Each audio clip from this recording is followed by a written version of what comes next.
Nobody wants Grandma's designs anymore, Kenneth said with a smug chuckle, his voice echoing through the glass-walled conference room.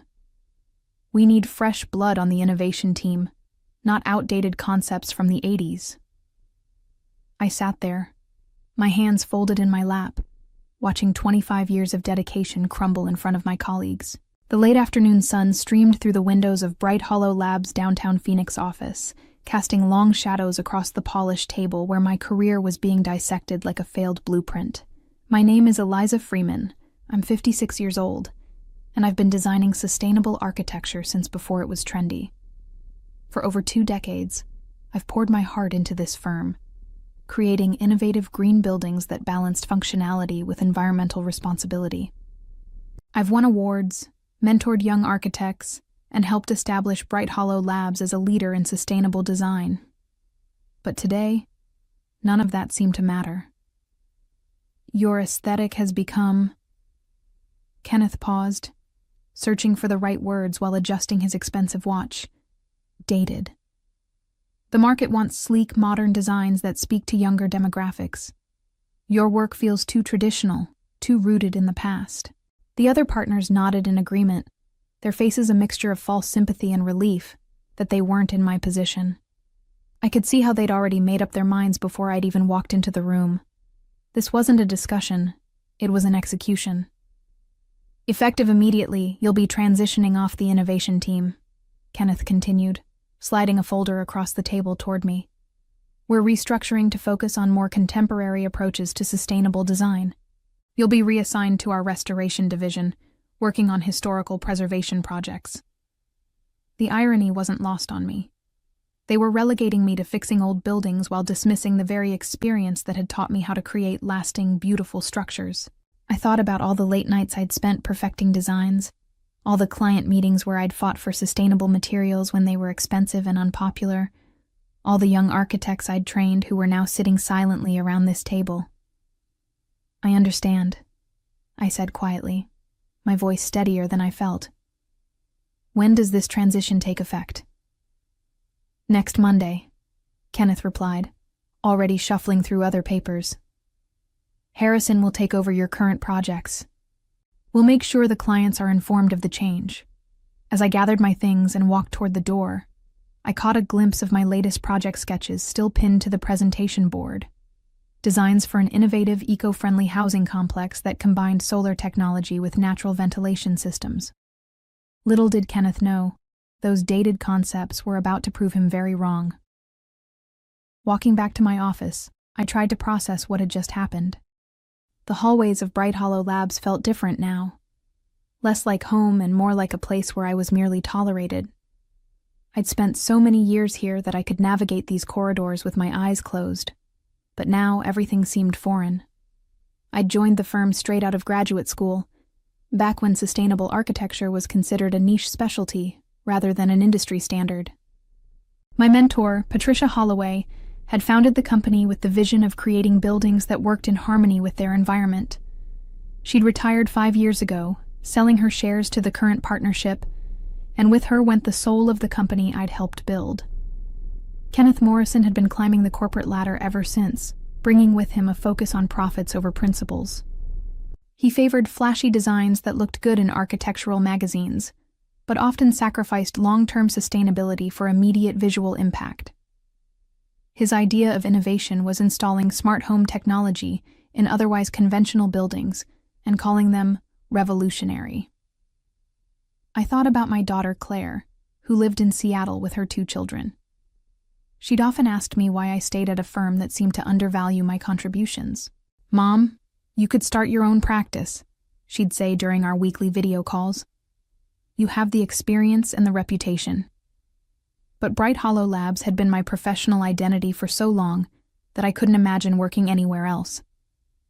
As I reached my office, I noticed the photos on my desk, images of buildings I'd designed over the years.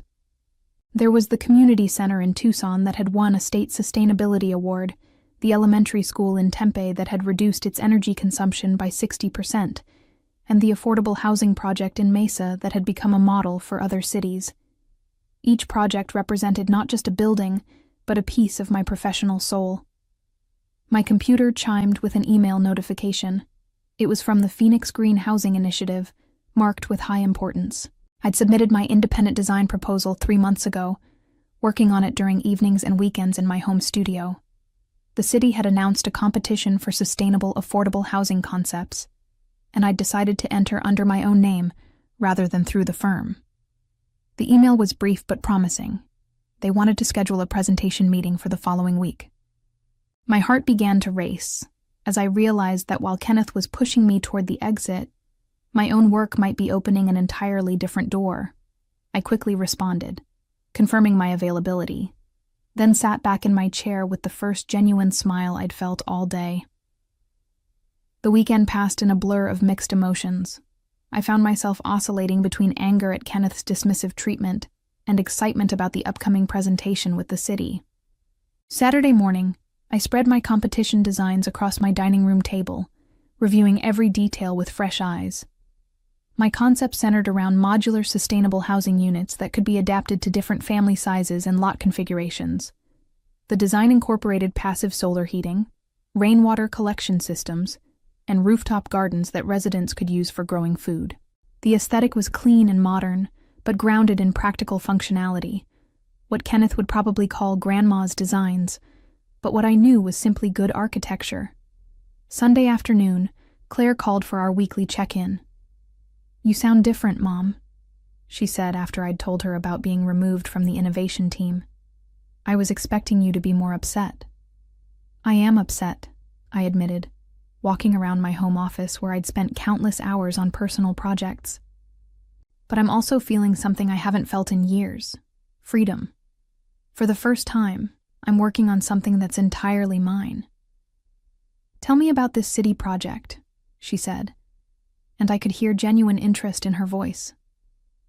I explained my housing design concept, how it could provide affordable, sustainable homes while creating a sense of community through shared green spaces and energy systems.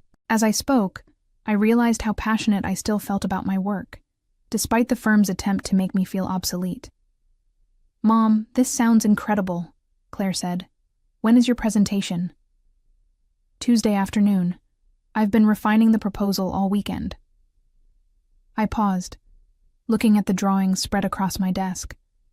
The funny thing is, this design incorporates everything I've learned over 25 years. It's not dated. It's evolved. Monday morning arrived with an email from Harrison, the young architect who would be taking over my projects. He wanted to schedule a meeting to discuss the transition. I agreed, though I found it ironic that someone half my age with a fraction of my experience was considered more innovative, simply because he preferred glass and steel over natural materials. The meeting was professional but awkward. Harrison clearly felt uncomfortable about the situation, and I didn't want to make it harder for him. He was talented, just inexperienced, and none of this was his fault. "I've reviewed your current projects," he said, spreading files across the conference table. "Your work is really impressive. I hope I can maintain the same level of quality." "You will," I assured him. "Just remember that sustainable design isn't about following trends. It's about creating buildings that will serve people well for decades." As I handed over my project files, I felt a strange sense of closure. These buildings would be completed by someone else, but they represented my past. Tuesday's presentation would determine my future. Tuesday morning, I arrived at the office early to finish clearing out my workspace from the innovation team area. The building felt quieter than usual, with most staff not arriving until 8 a.m. I'd always been an early riser, preferring the peaceful hours before the day's chaos began. Kenneth walked by my former desk as I was packing the last of my personal items. "How's the transition going, Eliza?" he asked, his tone suggesting he was asking out of obligation rather than genuine concern. "Smoothly," I replied, not looking up from the box I was filling. "I'll be completely moved to the restoration department by this afternoon." Good, he said, then paused. "I hope you understand that this decision wasn't personal. It's just business. The firm needs to stay competitive." I finally looked up at him. This man who'd spent the last 5 years systematically undermining everything Patricia Holloway had built. I understand completely, Kenneth. Sometimes change is exactly what's needed. He seemed satisfied with my response and continued toward his corner office. What he didn't know was that in 3 hours, I'd be presenting to the Phoenix Green Housing Initiative Committee, potentially launching a new chapter of my career that would make his definition of competitive look extremely narrow. At 1 p.m., I left the office for my presentation, telling my assistant I had a dentist appointment. The Phoenix City Hall was a 15-minute drive from Bright Hollow Labs, and I used the time to review my talking points one final time. My hands were steadier than I'd expected. Apparently, years of client presentations had prepared me for this moment. The committee meeting room was smaller than I'd anticipated, with 5 members seated around a rectangular table. Dr. Angela Rodriguez, the city's Director of Sustainable Development, led the introductions. The other members included a city planner, a housing advocate, an environmental engineer, and a community representative. Ms. Freeman, Dr. Rodriguez began, we've reviewed your preliminary submission, and we're quite impressed. Your modular approach to sustainable housing addresses several key challenges we're facing in Phoenix. Could you walk us through your concept in more detail? For the next 30 minutes, I presented my design with a passion I hadn't felt in years. I explained how the modular units could be manufactured off-site to reduce construction waste, how the passive solar design would minimize energy costs for residents, and how the integrated community gardens would provide both food security and social connection. The beauty of this system, I said, pointing to my technical drawings, is its adaptability. A young couple might start with a 1-bedroom unit, then add modules as their family grows. Empty nesters could downsize by removing sections, which could then be used for other families. The environmental engineer leaned forward. What about maintenance costs? These systems look complex. Actually, they're designed for simplicity, I replied. The solar panels and rainwater systems use proven technology with minimal moving parts. The construction materials are chosen for durability and low maintenance. Over a 20-year period, residents would save significantly on utility costs. The questions continued for another 20 minutes, each one allowing me to demonstrate the depth of thought I'd put into every aspect of the design. These weren't just pretty drawings. This was a comprehensive solution to urban housing challenges. Ms. Freeman, Dr. Rodriguez said as the session concluded, we have 3 more presentations this week, but I can tell you that your proposal addresses our requirements exceptionally well. We'll be making our final decision by Friday and announcing the winner next Monday. As I drove back to Bright Hollow Labs, I felt a mixture of hope and nervous energy. Whether or not I won the competition, I'd reminded myself that my designs weren't dated. They were timeless, practical, and innovative in ways that mattered beyond aesthetic trends. The rest of the week crawled by at an agonizing pace. I threw myself into my new role in the restoration department, reviewing historical preservation guidelines and studying architectural drawings from the 1920s and 1930s. The irony wasn't lost on me. While Kenneth dismissed my work as dated, I was now officially responsible for maintaining buildings from nearly a century ago. Thursday afternoon, I received an unexpected visitor. Harrison knocked on my new office door, looking uncertain. Eliza, do you have a minute? I'm running into some issues with the Scottsdale project. I gestured for him to sit down. The Scottsdale project had been my baby, a mixed-use development that combined residential units with retail space and office areas, all designed around a central courtyard with native desert landscaping. The client is asking for modifications to the ventilation system, Harrison continued. They want to add more mechanical cooling, but I'm not sure how that affects your sustainability calculations. I pulled out my original notes for the project. The natural ventilation system was designed to work with the building's orientation and the thermal mass of the adobe walls. If you add conventional air conditioning, you'll need to recalculate the energy load for the entire building. We spent the next hour going through the technical details. Harrison was bright and eager to learn, but he lacked the experience to understand how changing one element of a sustainable design could affect the entire system. As we worked, I realized how much institutional knowledge was walking out the door with my demotion. "You know," Harrison said as we finished, "I've been looking at your other projects. Your approach to sustainable design is really sophisticated. I don't understand why." He trailed off, clearly uncomfortable, criticizing the partners. Why I was moved off the innovation team. I finished for him.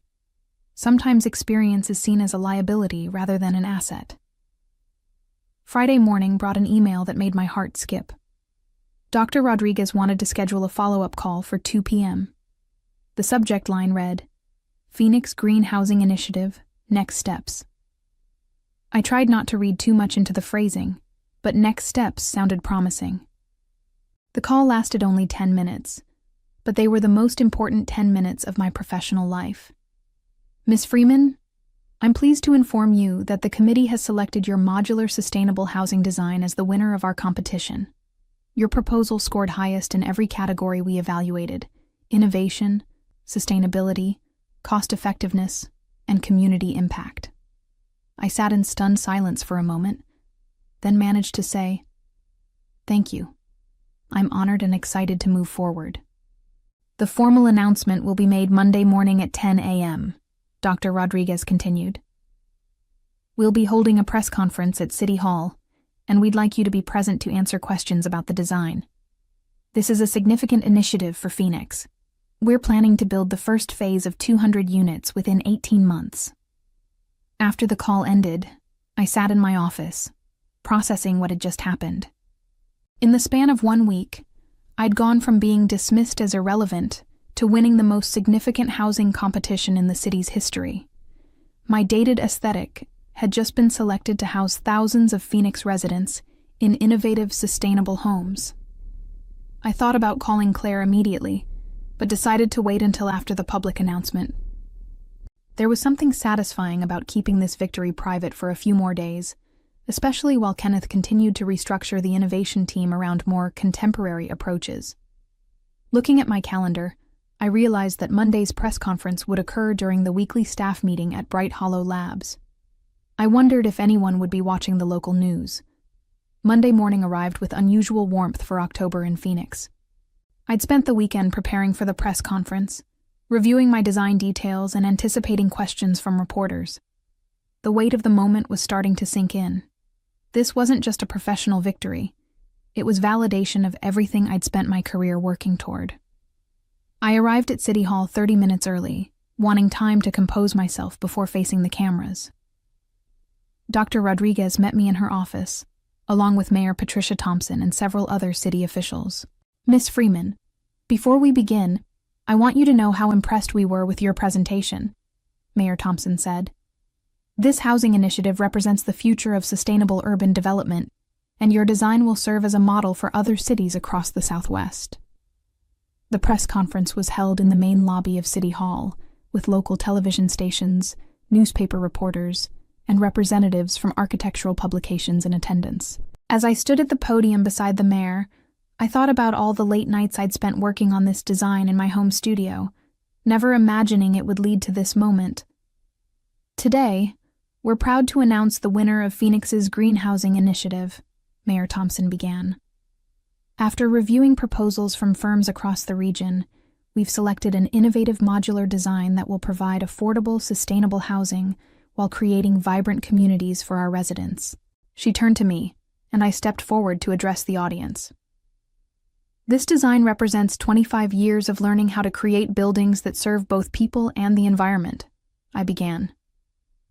"These homes will use 60% less energy than conventional housing while providing residents with gardens, community spaces, and the flexibility to adapt their living spaces as their needs change." The questions from reporters were thoughtful and detailed. A journalist from the Arizona Republic asked about construction timelines, while a representative from Architectural Digest wanted to know how the design addressed Phoenix's unique climate challenges. With each answer, I felt my confidence growing. "Miss Freeman," a reporter from Channel 12 asked, "I understand you're an architect with Bright Hollow Labs. How does your firm feel about this selection?" I paused, choosing my words carefully. This was an independent submission. I developed this design on my own time, using my personal experience and vision for sustainable housing. As the press conference concluded, I noticed several familiar faces in the crowd. Word had apparently spread quickly through Phoenix's architectural community. I saw colleagues from other firms, former clients, and even a few current Bright Hollow Labs employees who had obviously left work to attend. My phone buzzed with a text from Claire. "Mom, I just saw the news online. I'm so proud of you." Her message was followed by a string of celebration emojis. The drive back to Bright Hollow Labs felt surreal. I'd just been announced as the winner of the city's most significant housing competition, but I still had to return to my desk in the restoration department and pretend this was just another Monday. As I walked through the office lobby, I could feel eyes following me. The news had clearly reached the firm. Janet, the receptionist, gave me a knowing smile and a thumbs up. Several junior architects stopped their conversations to congratulate me. I made it to my office without encountering Kenneth, but I knew that conversation was inevitable. My phone was already buzzing with calls from reporters wanting follow-up interviews, and my email inbox was filling with congratulatory messages from colleagues across the industry. By noon, it was clear that my dated aesthetic had just become the most talked-about architectural design in Phoenix. The irony was delicious, but I wasn't finished yet. Kenneth appeared in my office doorway at 1 p.m., his expression a careful mask of professionalism that couldn't quite hide his frustration. "Eliza, congratulations on your competition win," he said, stepping inside and closing the door behind him. "Quite an achievement." "Thank you," I replied, not looking up from the historical preservation documents I was reviewing. "I'm pleased the city appreciated the design." "I'm curious," he continued, settling into the chair across from my desk. "When exactly did you develop this proposal? I don't recall seeing any modular housing concepts in your recent project portfolio." I set down my pen and met his gaze directly. "I worked on it during my personal time, using my home studio. The design process took about 6 months, primarily evenings and weekends." Kenneth's jaw tightened slightly. "I see. And you didn't think to discuss this with the firm? After all, Bright Hollow Labs has been your professional home for 25 years. The competition guidelines were clear that submissions could come from individual architects or firms," I said calmly. "I chose to submit as an individual." "But surely you understand the optics here," Kenneth pressed. "You're a Bright Hollow Labs employee winning a major city contract just days after being restructured within the firm. It could appear that we don't recognize our own talent." I almost laughed at his audacity. "The competition was announced 4 months ago, Kenneth. The submission deadline was 3 months ago. The judging process has been ongoing for weeks. None of this happened just days after anything." He stood up, his composure finally cracking. "The partners and I need to discuss how to handle this situation. The press is already calling for statements about our role in the project." "I'll save you the trouble," I said, returning to my documents. "I'll be handling all media inquiries personally." By Tuesday morning, the story had gained momentum beyond what anyone anticipated. The Phoenix Business Journal ran a front-page feature titled, "Local Architect's Independent Design Wins City Housing Competition," with a sidebar article analyzing the growing trend of sustainable architecture in the Southwest. More significantly, Architectural Review, the industry's most prestigious publication, had picked up the story. Their online article, Innovation from Experience: How 25 Years of Practice Led to Award-Winning Design, included a detailed analysis of my modular housing concept and interviews with sustainable design experts praising the approach. Kenneth called an emergency partners meeting for Tuesday afternoon. I learned about it from Harrison, who'd been asked to compile all materials related to my previous projects for the firm. "They want to see everything you worked on for the past 2 years," he told me, looking uncomfortable. "Kenneth specifically mentioned reviewing your project documentation for any connection to the winning design." I almost felt sorry for them. They were scrambling to find some way to claim partial credit for my success, not understanding that this design represented a completely different philosophy from anything Bright Hollow Labs had pursued under Kenneth's leadership. Wednesday brought the phone call I'd been expecting. It was Kenneth, his voice strained with forced enthusiasm. Eliza, the partners have been discussing your recent success, and we'd like to propose a solution that benefits everyone.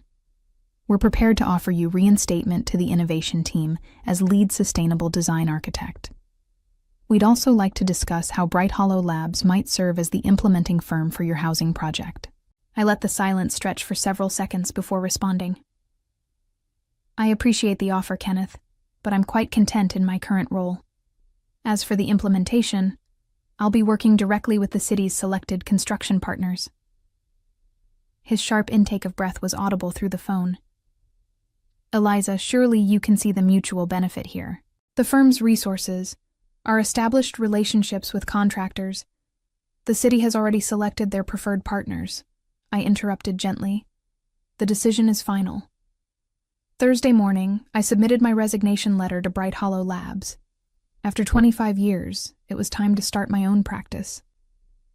The Phoenix housing project would be my first major client, but the phone hadn't stopped ringing since Monday's announcement. Architecture firms from across the country were calling, wanting to discuss partnerships or licensing agreements for my modular design concept. Kenneth made one final attempt to change my mind, appearing at my office as I packed my personal belongings. This is a mistake, Eliza. You're throwing away decades of stability for what might be a short-term success. I looked around the office I was leaving behind, then at the man who'd tried to make me feel obsolete. Kenneth, you told me nobody wanted Grandma's designs anymore. It turns out you were wrong about what people actually want. Claire flew down from Seattle for the weekend to help me set up my new home office. As we arranged my drafting table by the large window overlooking the desert landscape, she asked about my plans. I'm going to design buildings that last, I told her. Not just structurally, but in terms of their value to the communities they serve. I'm going to prove that experience and wisdom aren't dated. They're essential. The first phase of the Phoenix Green Housing Initiative broke ground 6 months later.